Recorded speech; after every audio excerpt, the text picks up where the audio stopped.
बोले पूतना जब एक प्रकार से इस ब्रजमंडल में प्रविष्ट हुई तो पूतना ने समस्त ब्रजवासियों को भजन से विक्षिप्त कर दिया, उनके भजन में बाधा डाली। कहीं न कहीं भगवत अपराध यदि हमसे हो जाए तो वह तो एक प्रकार से क्षमा युक्त है, लेकिन यदि भगवत भक्त अपराध हो जाए तो वो ठाकुर जी कभी भी क्षमा नहीं करते, अक्षम्य है।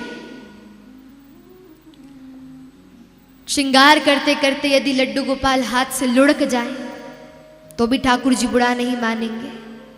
भोग लगाते समय नींबू अधिक हो जाए, मिर्ची अधिक हो जाए, नमक अधिक हो जाए तो भी ठाकुर जी कोई अपराध नहीं देंगे।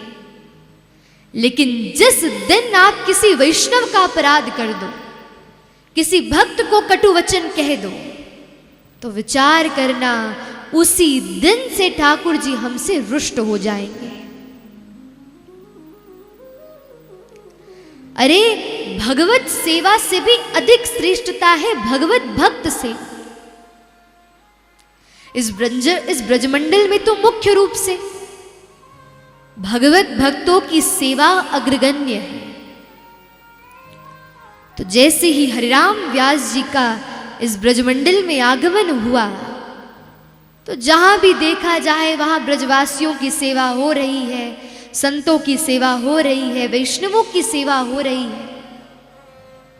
तो हरिराम व्यास जी के हृदय में एक भाव आया कि अरे भगवत सेवा श्रेष्ठ होनी चाहिए, लेकिन भगवत भक्त की सेवा क्यों श्रेष्ठ है। तो सीधे हित हरिवंश जी के पास हरिराम व्यास जी गए और जाकर अपना प्रश्न पूछा। तो हित हरिवंश जी ने तब एक भाव कहा, बोले क्या? बोले हरिराम व्यास, जब तुम ठाकुर जी की सेवा करते हो तो वह सेवा तुम्हारे अनुकूल होती है, यानी कि जैसा श्रृंगार हम धराना चाहे वैसा ही धराएंगे, अरे जैसा भोग लगाना चाहे वैसा ही लगाएंगे। लेकिन भगवत भक्त की सेवा से हमारे जीवन में अहम का नाश होता है, यानी कि किसी संत का यदि आगमन हो जाए तो हमें खूब व्यवस्था करनी पड़ेगी, कहाँ बिठाएंगे, क्या पवाएंगे, कैसी परिस्थिति होगी, कैसा वातावरण रखेंगे। तो कहीं न कहीं हमारे हृदय में जो अहम भाव है उस अहम भाव का क्षीण होगा।